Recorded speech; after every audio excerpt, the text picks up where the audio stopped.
The ancient Egyptians knew it was here and used it in some of their most precious jewelry. But this desert glass is a mystery to science. How did it get here? How was it made? Now scientists think they've linked this glass to a devastating explosion that occurred here. The kind of catastrophe that could happen again.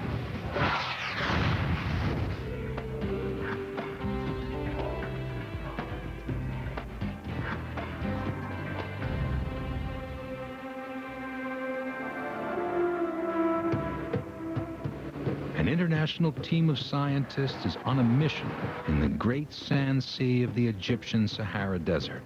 They're looking for evidence that will help unlock the mystery of how the desert glass got here. One scientist, Mark Boslow, thinks he may have the answer. It's a scientific mystery because it's unique. We don't know exactly what the process was that caused the creation of the glass. We know it's a natural phenomenon, and therefore it requires a natural explanation. It may be a very unusual event, but it's certainly not a mystery that can't be solved. Boslow and his colleagues have developed a dramatic new theory to explain how the mysterious glass was produced. And he has a terrifying vision of what happened here. The details of his theory are still sketchy, but he hopes the evidence in the desert will give him a clearer picture.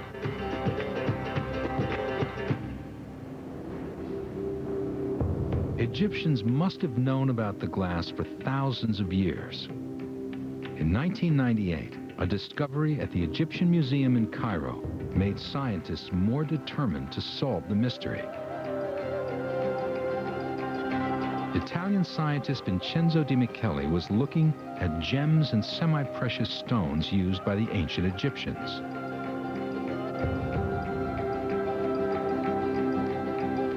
Then, while viewing the Tutankhamun exhibition, he noticed a piece of jewelry hidden away in a dark corner. This necklace of Tutankhamun's is made of different colored gems. But it was the carved yellow-green scarab in the center that caught his eye. The scarab was said to be made of a mineral called chalcedony, a fairly common semi-precious stone. But Di Michele was not convinced. Surrounded by armed guards and museum officials, Di Michele was allowed to examine and test the jewel. He was assisted by local geologist Ali Barakat. Tutankhamun's necklace was carefully removed by the museum's curator. Using a refractometer, Di Michele measured the scarab's optical properties, the refractive index. Every mineral has a specific refractive index. The test revealed that Di Michele was absolutely right. The scarab was not a semi-precious stone. It was, in fact, made of glass. But it was not a glass like any other produced by the ancient Egyptians. Its color, its purity, everything about it set it apart. The tests convinced Di Michele that the glass wasn't man-made. So what was this glass, and where did it come from? Since Di Michele's remarkable discovery, several scientific teams have traveled to the Great Sand Sea to try to find answers, to explain the origin of this unusual glass. Now a new team is trekking to the remote area where the glass was originally found. It's a difficult 3-day drive through the desert before they can even start looking for any glass.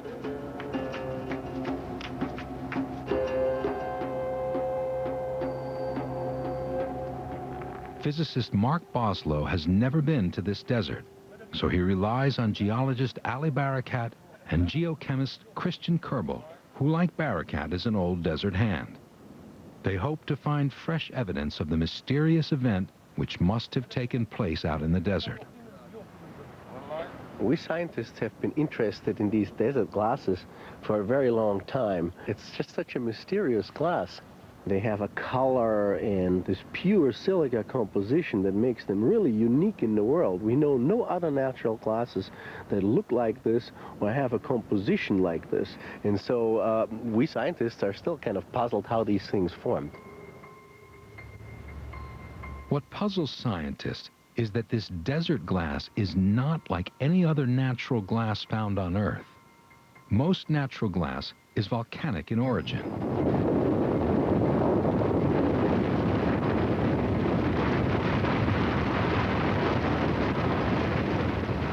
Volcanic glass forms when hot, molten magma solidifies rapidly, usually when it meets cold water.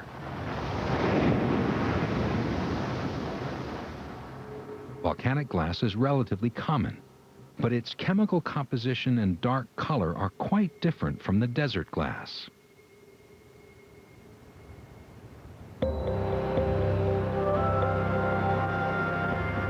There is another way natural glass can be produced, by an event more dramatic than a volcano, a collision with an extraterrestrial body. When a large meteorite hits the Earth, the intense temperature, pressure, and rapid cooling can turn the ground into glass. There are glasses that form by meteorite impact, and we know these. There are, for example, these glasses here. They're called tektites, and they are thrown away from impact by hundreds and even thousands of kilometers from the crater. But these glasses are very different in appearance and shape and size from the desert glass that we have here. The glass appears not to be volcanic, nor is it like any other known meteoritic glass. In fact, it's unlike anything found on Earth. There have been many theories to try to explain what it's doing in the desert. One theory suggests that this area was once a swamp, and that the glass was left behind as sediment when the swamp dried up. A key to this theory is that the glass formed slowly at low temperatures. For years, this premise intrigued scientists. When I first heard about this idea, I thought, well, it's an interesting one, that it forms at low temperature. But I wasn't quite convinced that the desert glass really formed this way. To test the theory, Kerbel decided to analyze the glass to establish at what temperature it had actually formed.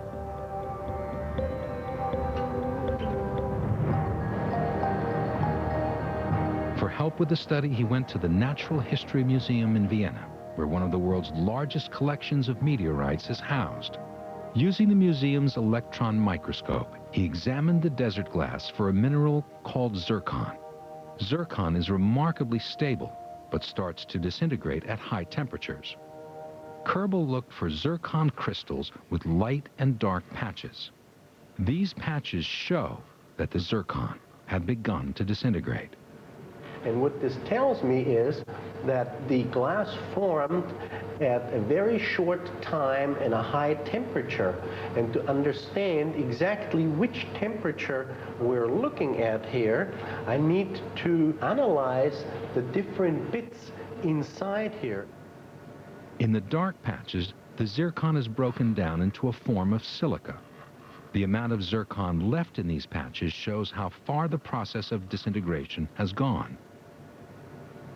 In the darker areas, we have less zircon and more silica. And what this tells us is that this little zircon crystal has decomposed partly because of the high temperature, but not completely. And the ratio of the two elements tells me that the temperature was about 1,800 degrees Celsius.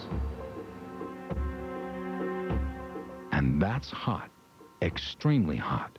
Nearly 3,300 degrees Fahrenheit.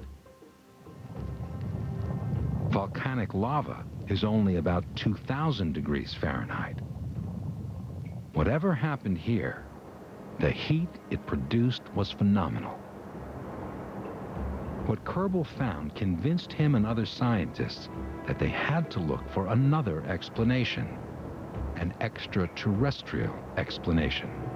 And there was only one thing that they knew of that could create such a shockingly high temperature that it melted the ground. A meteorite impacting with Earth.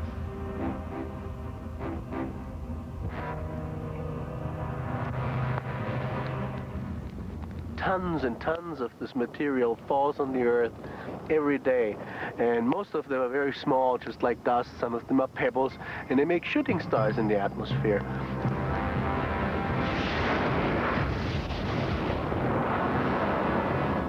And sometimes a really big meteorite hits the ground at very, very high speed.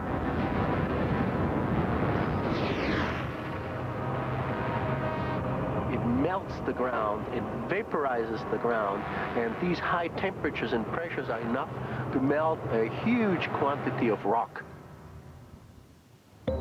And even though the desert glass is so different from other meteoritic glass, Kerbal thinks it must have been formed by a meteorite.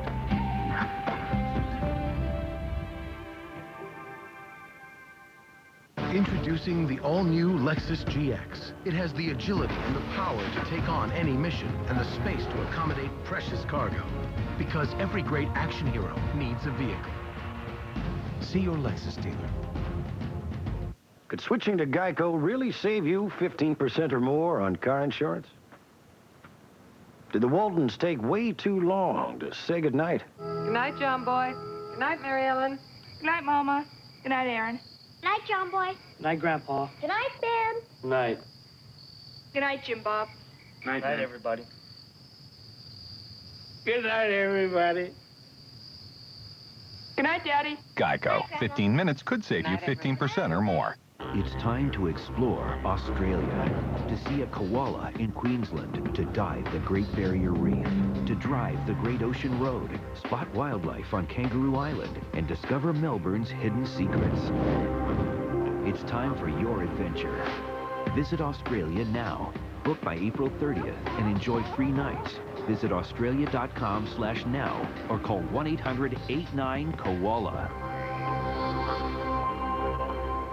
At Samuel Adams, we get inspiration for our seasonal beers from all over the world. For our new spring seasonal, we're introducing Samuel Adams Noble Pilsner. It's our take on a classic Bohemian Pilsner. And we found the traditional heirloom malt. Laid out and turned daily by hand. Produces a lot more flavor. Our twist with this beer is using all 5 noble hops. 4 hops from Bavaria and 1 from Bohemia. We get a very bright, hoppy note with a clean finish. It's got a lot of flavor. And refreshing. It makes you look forward to the warmer days of spring, but Noble Pils will be gone before you know it. Someday, cars will be engineered using nanotechnology to convert plants into components. The first ever HS hybrid, only from Lexus. Tonight, Guantanamo Bay. Controversial is an understatement, but this could be the final chapter. The United States of America does not torture. And National Geographic has the story you haven't heard. You were told you are now the property of the United States of America and you have no rights. Both sides told from the inside. I'm serving our country. I'm trying to make it safe for you. Before its doors close forever. Explorer Inside Guantanamo, tonight at 10 on National Geographic.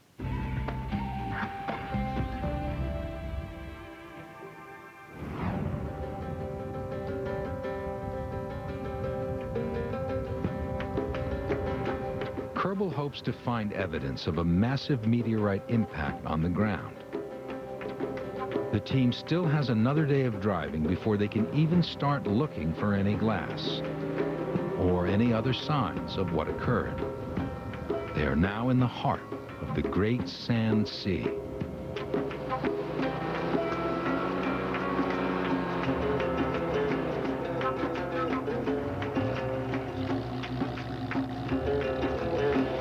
It's one of the most arid, inhospitable places on Earth.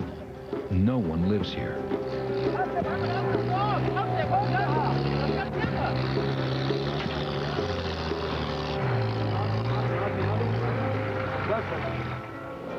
It can be 10 to 20 years between rainfalls, extreme even for the Sahara.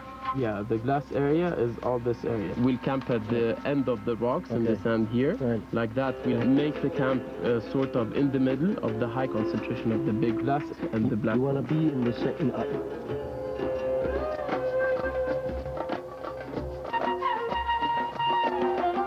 There are no roads, no tracks. The massive parallel sand dunes stretch for hundreds of miles.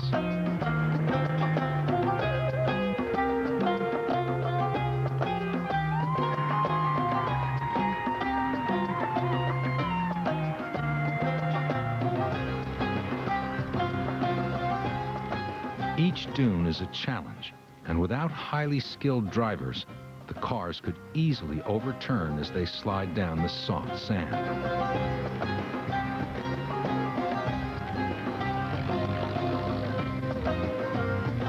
Very few people who venture into this part of the desert dare to tackle these dunes, preferring instead the safer route, driving up from the south between the sand ridges. The team has chosen the quickest route, even though it means crossing an endless series of dunes.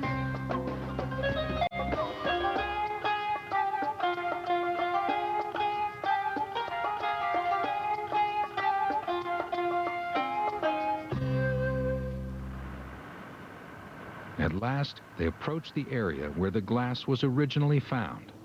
One of the mysteries about the glass is that it's scattered over an area as big as Delaware. The glass is not thick on the ground, but pieces can be found scattered between the dunes. I'd seen pictures of the glass before, but the first time I reached down and picked up a piece and held it up to the sun, it was very exciting. No one knows exactly how much glass is in the desert. Estimates range from hundreds to thousands of tons. Oh, here's a piece. Yeah, look at this. There's a nice one. And another one. So this is an area, and look down here on the ground. You can actually see it. If you look here, you see the nice pieces lying around here. There is a piece here. There's a piece there. There's a piece over there. Most of the glass lying on the surface is small and round, sandblasted and polished by the sand and the wind. Some pieces are buried and are larger and rougher. This one here is mostly pitted and dull because it has been sitting underground, and only the nice, smooth, shiny part was exposed to the sand, and underground it has been etched by water over hundreds or even thousands of years.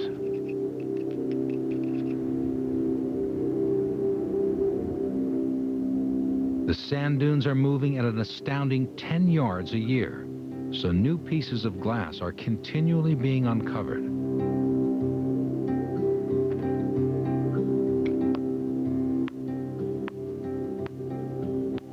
And although there are no obvious signs of a meteorite impact, Barakat thinks there is some evidence.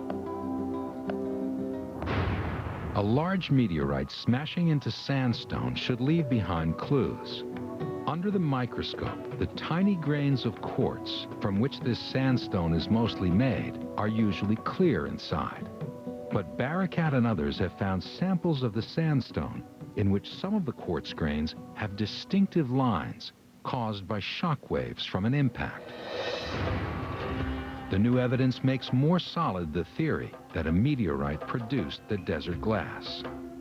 But there was still an obvious problem with the theory, and it was a big one. A meteorite impact should leave behind a crater, but no one has ever found any trace of a crater in the area where the glass is found. The answer to the mystery of how the glass ended up in the desert seemed as far away as ever. For Kerbal, his discovery left him with no doubt as to the origin of the glass. Most of the glass is completely clear, but a few pieces are not. There's glass, yeah. There's a nice little piece. Ones that show clear, white, and black, all in one piece. Yeah. The pieces of glass with black streaks of material inside are crucial to Kerbal's theory. In order to determine what the material trapped in the glass was made of, Kerbal takes it back to his lab in Vienna. To analyze it, he bombards the black bits of the glass with neutrons. He finds small traces of the exotic element iridium.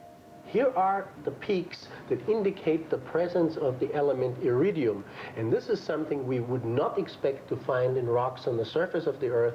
And this is characteristic for meteorites. So here we have very good evidence that a meteorite really hit the Earth and was incorporated with the glass when it formed. But finding iridium is not conclusive evidence of a meteorite.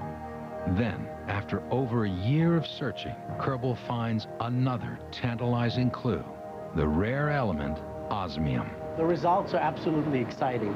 We see that the abundance of the element osmium is about 50 to 100 times higher than what we would ever find on the surface of the Earth.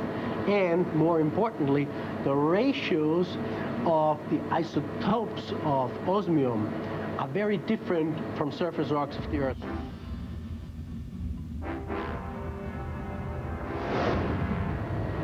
They are clearly extraterrestrial and show that a meteorite hit the surface of the Earth in the sand when the desert glass formed. So we have a eureka moment here. We now know there was a meteorite impact.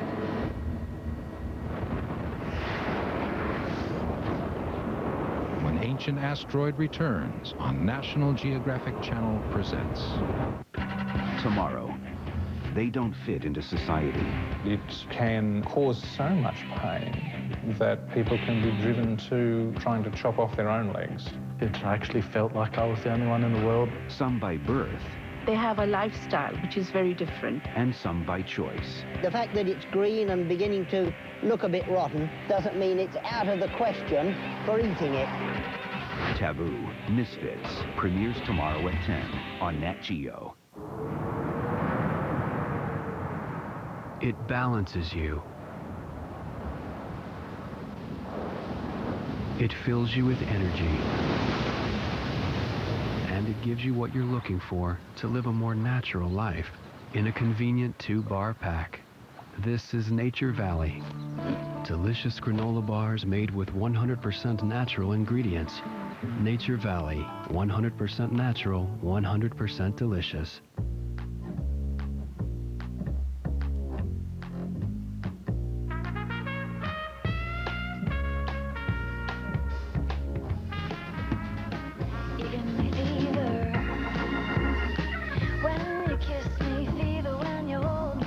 Cargo Incognito. Introducing the Accord Cross Tour from Honda. Hey, bud. Hey, buddy. How's it going? What's up? We're shaking. Popping. Cracking. Yeah, buddy. Brother. Dude. What's up? What's up? Hey. Bro. Hey. Daddy. Darling. Sweetie. Buddy. Beautiful. Aww. Buddy. Now you can call who you want, when you want, for a whole lot less. AT&T introduces unlimited calling nationwide for only $69.99. AT&T. This Valentine's Day, buy any smartphone after mail-in rebate and get any messaging phone free after mail-in rebate. When it comes to dance partners, working together is a thing of beauty. You have to be in sync every step of the way. Like the incredible scent of Gain detergent and the fabric softener. The key is staying focused. Magnifico. Gordas. The incredible matching scents of Gain detergents and fabric softeners. Sniff, sniff, hooray. I was going crazy. I tried the monthly payments, but all I was paying the IRS was interest and penalties. Then I saw a J.K. Harris TV ad. The IRS had her on a treadmill. She was trying to pay off her IRS debt, but wasn't making any progress. She needed someone to listen to her, to understand, and to act. So when we met with her, we told her that we would be her tax team, outlining how J.K. Harris was going to try to help her. Hello, I'm John Harris, founder of J.K. Harris & Company, the nation's largest tax representation firm. We'll work to get you off that IRS treadmill and help you solve your tax dilemma, starting with an in-person meeting, not an impersonal phone call.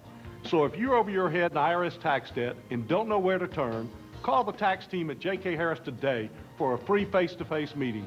I'm so thankful I had someone in my corner who knew what to do. Let J.K. Harris help you. Call 1-800-752-7641.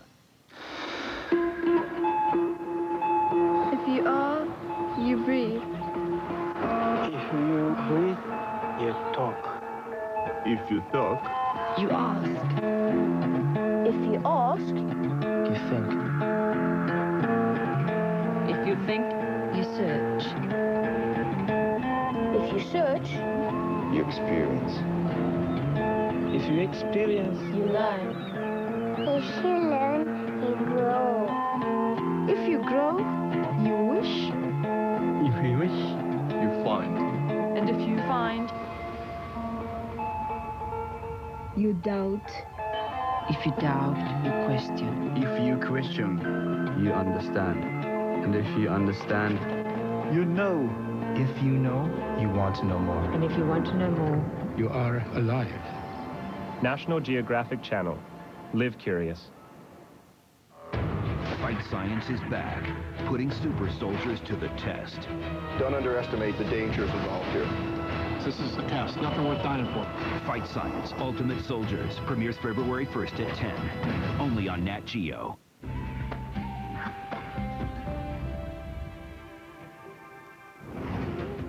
Kerbal is now totally convinced that a meteorite was involved in forming the mysterious desert glass.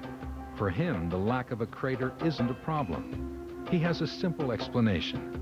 The crater has simply disappeared with time.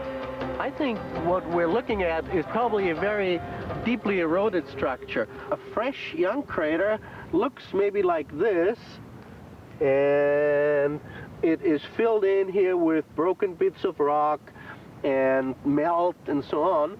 But with time, all this disappears, and all that we might have left is this central area here, which is very difficult to detect. But a meteorite large enough to scorch and melt such a vast area of ground had to be big. And even if the crater had been eroded, there is one possible way to spot it, by looking at it from space. 2, 1, booster ignition, and liftoff.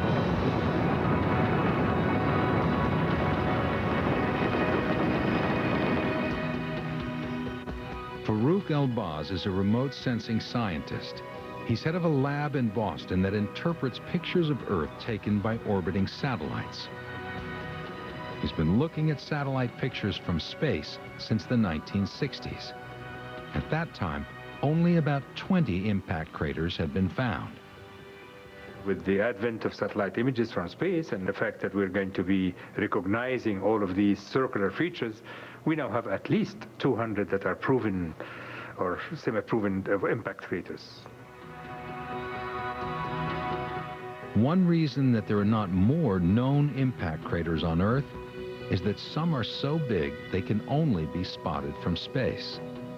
And the older they are, the harder they are to find. It is really important to look for a crater that has the right age for the formation of this glass, because if we say that this glass is of meteorite origin, which is most likely, then there should be a crater of that age that would have formed that glass. So these things must come together. To help Elbaz in his search, he needs to know when the glass was formed. One technique for dating is based on the rate an isotope of the element uranium decays. By counting the tiny scratch marks left by the decaying isotopes, scientists can deduce the mineral's age. Using this technique, the team calculates a date for the desert glass. It was formed nearly 30 million years ago. But is it possible to find a 30-million-year-old crater? It's not really a problem in this part of the world to locate a 20 to 30 million year old structure, because no matter what the erosive processes were like, you still have in the subsurface the imprint of that impact. For instance, we have the structure here in Chad that has been dated to be older than 200 million years, which means that anything that is 20 or 30 million years would certainly be visible. So Elbaz and his team begin searching the area for evidence.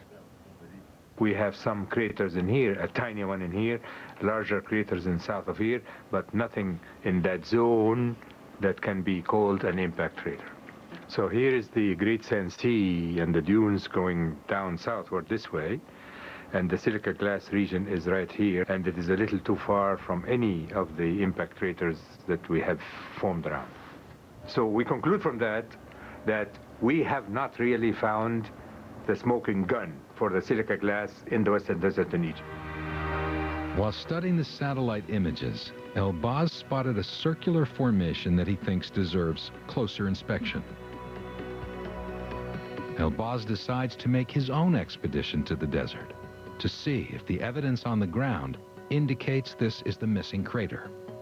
The formation he targets is 60 miles from the main concentration of glass. The team is doubtful that this is the source of the occurrence. But if there's no crater, what can explain the enormously powerful cosmic event that happened here nearly 30 million years ago? Mark Boslow has developed a theory which could solve this seemingly impossible puzzle. The theory started with a catastrophic event, not in the desert, but in a place called Tunguska in the forests of Siberia. In 1927, a Russian scientific expedition visited Tunguska to investigate a massive explosion. The explosion had actually occurred in 1908, but Tunguska is so remote it was nearly 20 years before they were able to see what had happened. They were astounded at the scale of the devastation. The blast had destroyed more than 80 million trees. Scientists were baffled. What could have caused such an enormous explosion? At first, they speculated that it was a meteorite, but they couldn't find a crater. And when they searched for fragments of a meteorite, they found nothing. The scientists recorded their findings, but no clear theories emerged.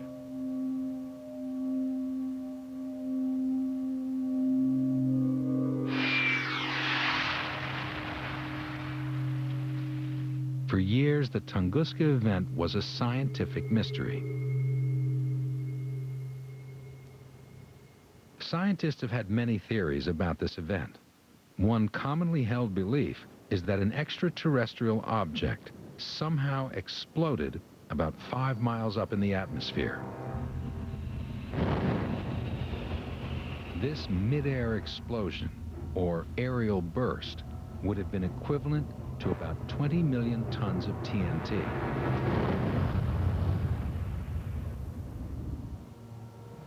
Over 1,000 times bigger than the atomic bomb dropped on Hiroshima. Is it possible that a similar but much bigger aerial burst generated temperatures hot enough to melt the ground and turn it to glass? We get McNally these numbers this instant. We make the sale. We make our month. We make our year. Come on. Will you have 3G coverage when you need it most? Kick the small business blues by putting your business on the map. Oh, come on! Check, please.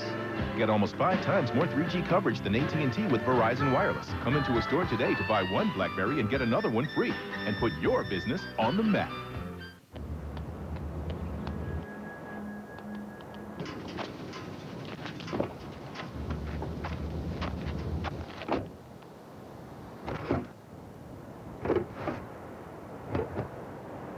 An accident doesn't have to slow you down. From new car replacement and guaranteed repairs to accident forgiveness, we do all we can to help you move on. Liberty Mutual Auto Insurance. Responsibility. What's your policy?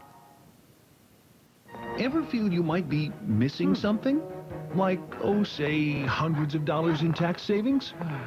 Thank goodness there's TurboTax Federal Free Edition. The easy online way to do your simple federal taxes and get the maximum refund guaranteed. Just answer easy-to-understand questions. TurboTax quickly learns about your unique situation and guides you step by step, then puts the numbers on all the right forms, does the math, and helps get you the maximum refund you deserve. No doubt about it, TurboTax Free Edition is the fast, easy, free way to get your biggest refund possible. With TurboTax Free Edition, you also get free online help and free audit support tools. Doing your taxes has never been easier. And best of all, with TurboTax Free Edition, you don't pay a penny because it's free to prepare, free to print, and free to e-file your federal tax return.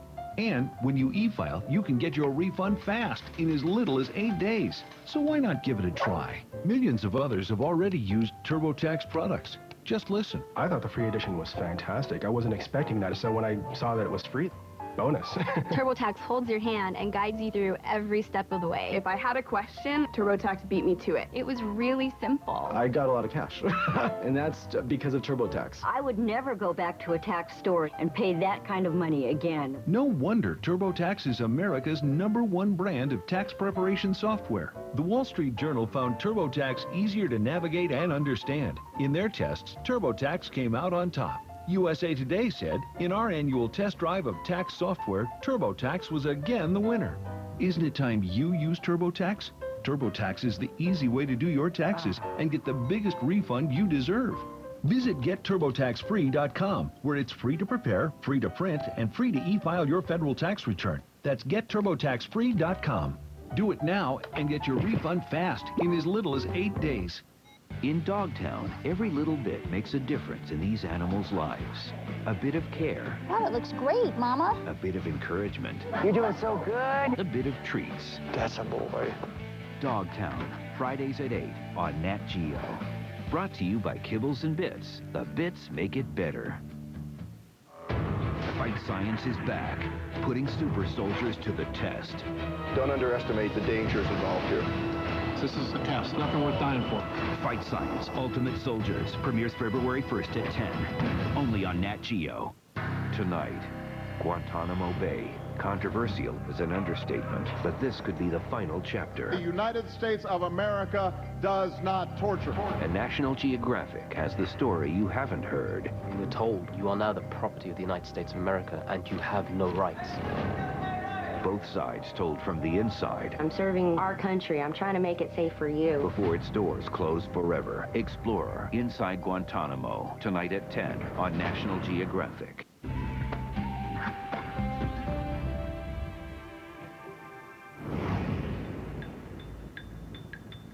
There is one place in the world where it's known that an explosion created a layer of glass.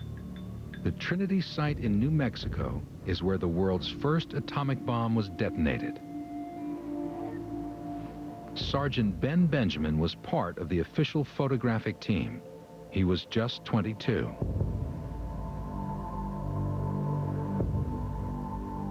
Cameras were set up at several locations. Benjamin was in a concrete bunker 6 miles from the blast site.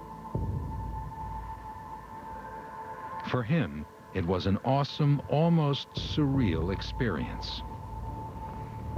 We didn't know what was going to happen here, and we were all concerned. There were rumors that this was going to be a dud, and there were all kinds of rumors of strange things that might happen. At 5:29 on the morning of July 16, 1945, the bomb exploded. We had a PA system. They were counting down in seconds, and when it came to -10, I switched on all 4 cameras, and it went off, and it was incredibly bright.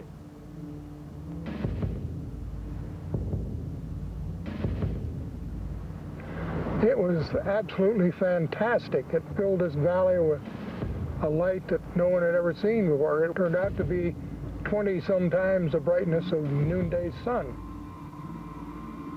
And my God, it was the most amazing thing that I had ever seen in my life, and I'll never forget it.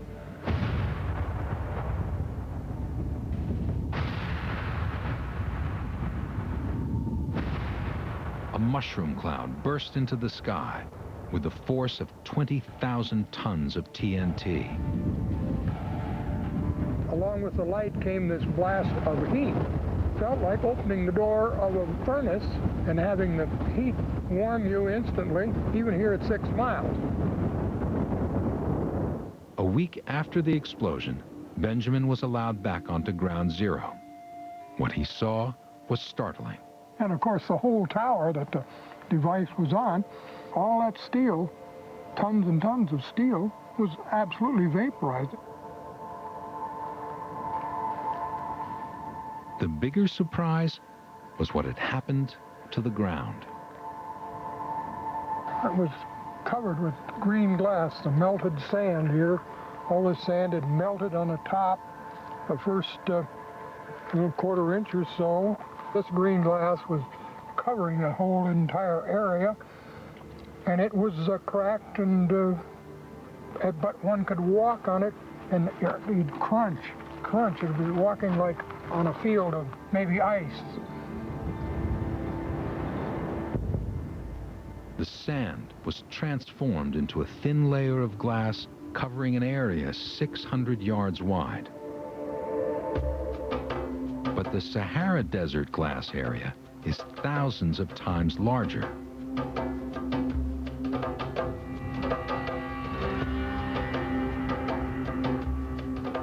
From here we go down another about 10 or 15 kilometers and we find still some glass, and we go up about another probably 30 kilometers even and we find glass. But we're very close to the center of the area where we have the glass around here. If such a large area of glass was formed as the result of an aerial burst, it must have had the power of many thousands of atomic blasts. A natural blast of that magnitude was completely unheard of. No one had any idea how such a devastating blast could have been produced. This is where Boslow's expertise comes into play. At the Sandia Labs in New Mexico, he's developing a computer model to see if the airburst theory can be right. An event in 1994 was the turning point. The impact of the comet Shoemaker-Levy with the planet Jupiter. When the comet went into orbit around Jupiter, it broke up into over 20 fragments. Then, one by one, these fragments hurtled down into the Jovian atmosphere. Nothing like this had ever been seen before. I think that the impact on Jupiter was really one of the most exciting things to ever happen in the history of science. Boslow studies the physics of large impacts by using computer simulations. For Boslow, the Shoemaker-Levy comet was the biggest, most exciting experiment imaginable. This was a real opportunity to see something that we couldn't see in the laboratory, something of a scale of a magnitude way beyond anything imaginable, beyond our wildest dreams. Boslow's team came up with a new theory, predicting that the impact of the comet would produce a massive fireball.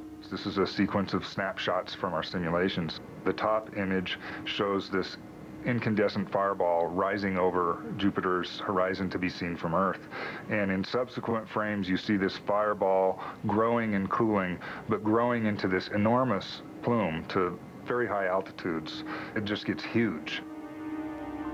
When the fragments of Shoemaker-Levy smashed into Jupiter, the pictures from the Hubble telescope were just as spectacular as the simulation predicted. When we saw the Hubble Space Telescope images for the first time, we were so excited to see this spectacular plume rising over the horizon.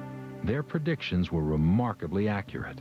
These are actual observations, snapshots from the orbiting Hubble Space Telescope.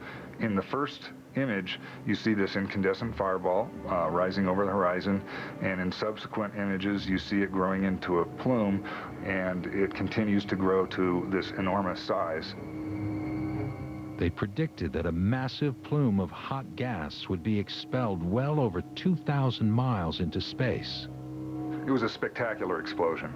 I mean, it was just a tremendously enormous explosion beyond anything anybody's ever experienced in the solar system. The Shoemaker-Levy impact on Jupiter was a pivotal moment in science, and it made scientists rethink what could happen here on Earth.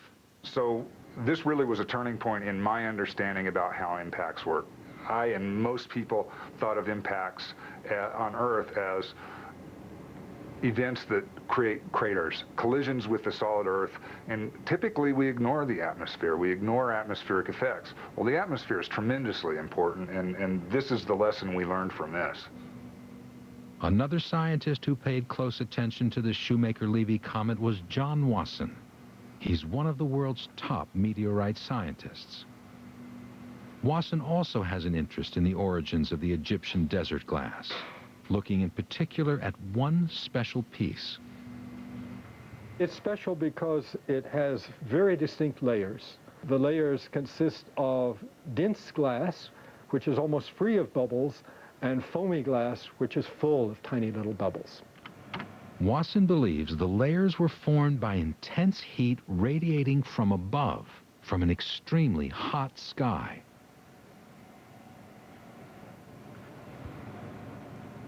When the thought came to me that it required a hot sky, I thought immediately of the Tunguska event. That's exactly the kind of event that I need. An aerial burst, but many, many times larger than Tunguska.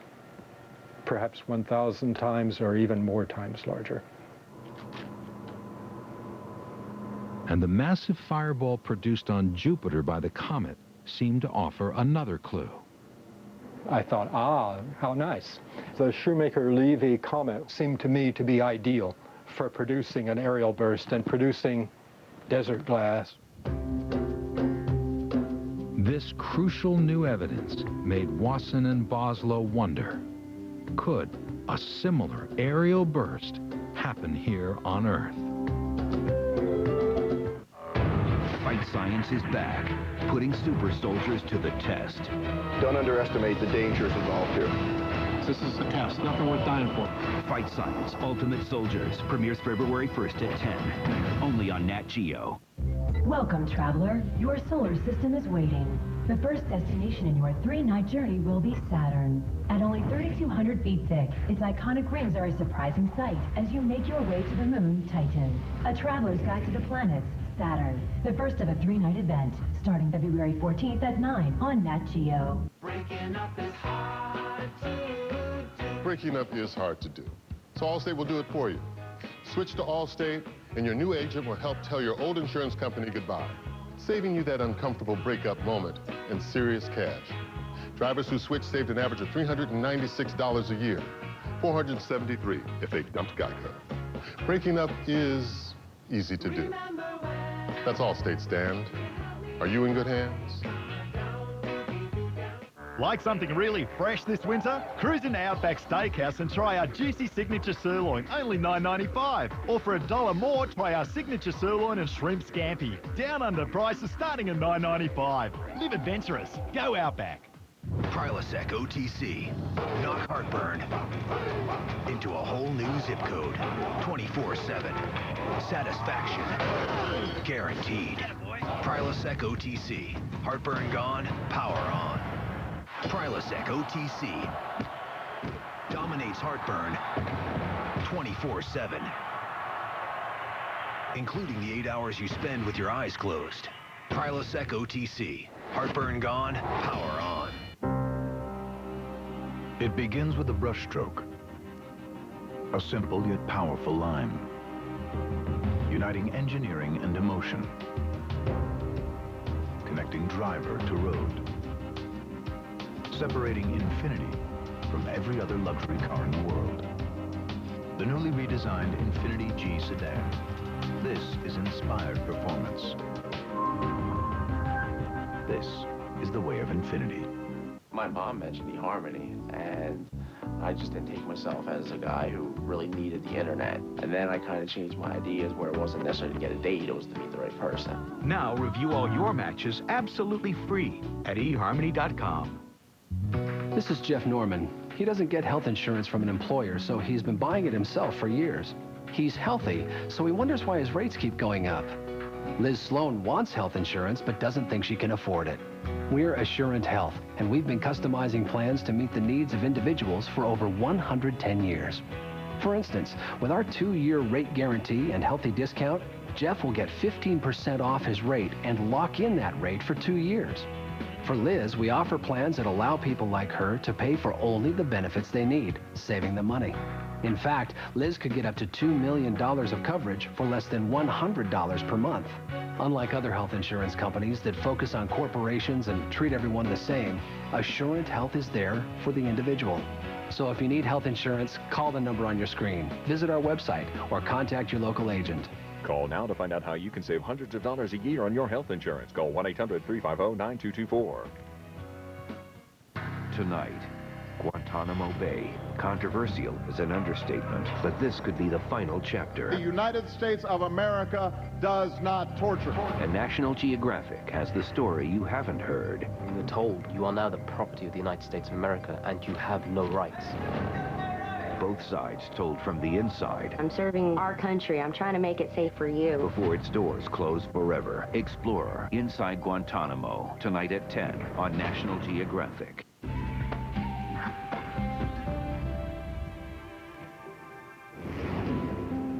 To explore the aerial burst theory further, Boslow needed to adapt his computer model to simulate such an explosion. And for that, he needed more data. He wanted to see for himself how widely the glass was spread out in the desert. I think it's helped a lot to see the distribution of the glass, how widespread it is in some places, how concentrated it is in others. Scientific reports claim the glass is scattered over 2,500 square miles of desert. Boslow doubts that the original area could have been that vast. Well, it's not clear to me whether the current distribution was the actual distribution when the event occurred. The Sahara only started to become desert about 7,000 years ago. And over the last 30 million years, there were big rivers and lakes here. What I think is that the glass was originally at a much smaller area. There were lakes here some time ago and there was some water, and it transported the glass farther away from the area where it originated. Boslow was now confident that 30 million years ago, the distribution of the glass in Egypt was smaller than now, but it still needed a massive event to produce it. He fed the latest data into his computer model.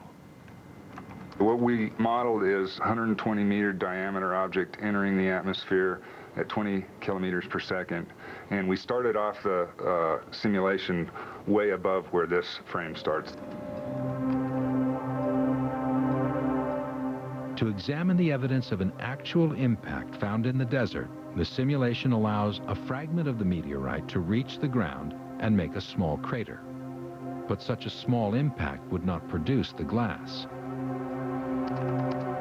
The simulation also shows something far more powerful happening at the same time.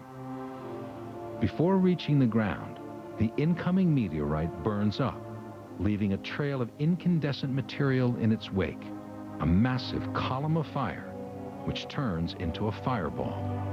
The widest temperature here is the temperature of the surface of the sun. And as it expands, the fireball is actually pinned against the surface, and it's moving very rapidly beyond hurricane force. So we've got this blast of air that's hotter than the melting temperature of the sand blowing across the sand, so it's melting the top surface, and then that melt freezes to form the glass.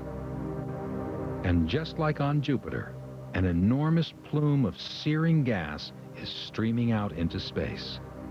So while all this material is creating this fireball down on the ground level, there's also a plume that's being formed at much higher altitudes, 80 to 100 kilometers above this level, and it's ejecting material out into space. The simulation illustrates how even a relatively small meteorite can create a fireball hot enough to produce the amount of glass found in the Egyptian desert. And yet the size of the replicated explosion dwarfs the first atomic bomb blast at Trinity. And what I want to emphasize is that is hugely bigger in energy, hugely more powerful than the atomic test at Trinity, 10,000 times more powerful. Wasson and Boslow now think they've solved the mystery of how the desert glass was formed in the Great Sand Sea. 30 million years ago, an asteroid was on a collision course with Earth, headed for Egypt. As it began to burn up, it created a hot plume in its wake. Before reaching the ground, it exploded into a blistering fireball.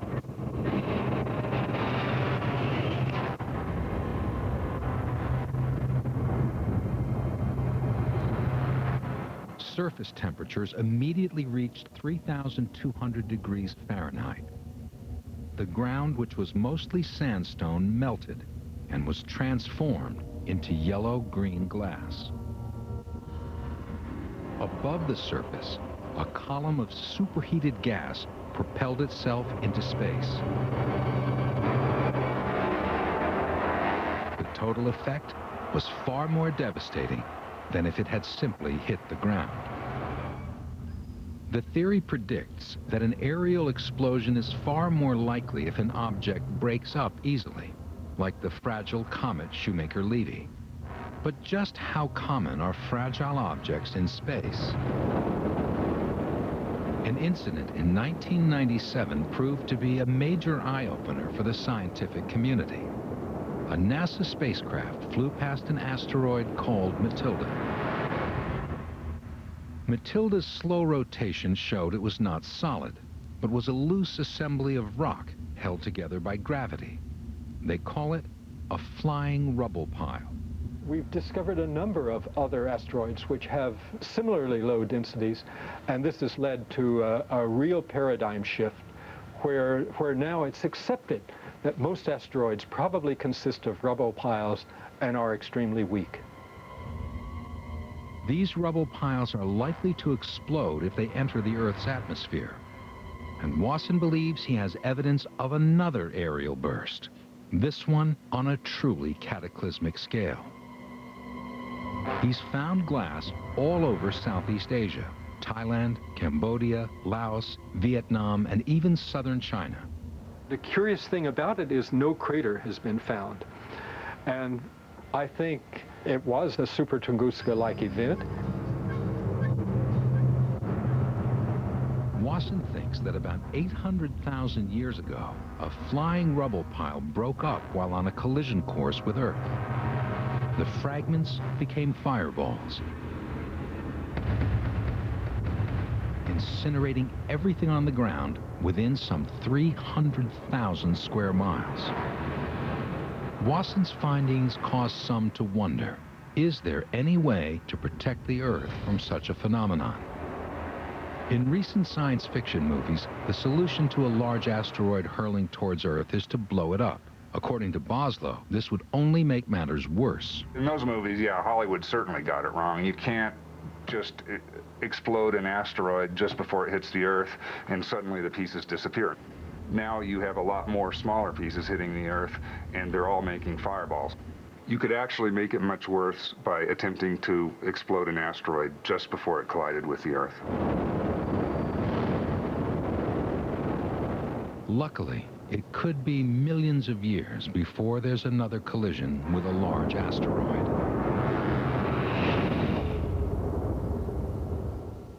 But a smaller asteroid, like the one that exploded over Tunguska, could collide with Earth as often as once every 100 years.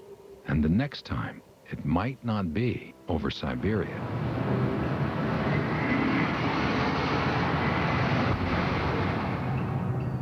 There is a small chance that it could happen over a populated area.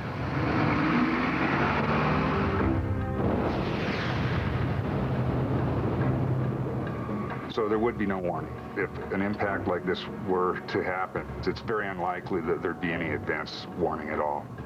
While the probability is small, it's not negligible. It really could happen in our lifetimes. And if it hit in the wrong place, it could be devastating for a city.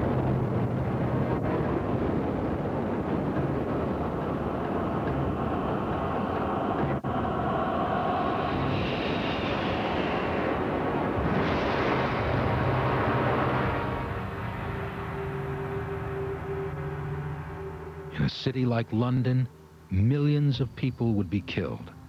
The devastation from even a small Tunguska-like fireball would extend over an area 8 miles wide. We now know what happened in the Egyptian desert was even more destructive, and it will happen again. There are hundreds of times more of these smaller asteroids than there are of the big ones that the astronomers track. There will be another impact on the Earth. It's just a matter of when.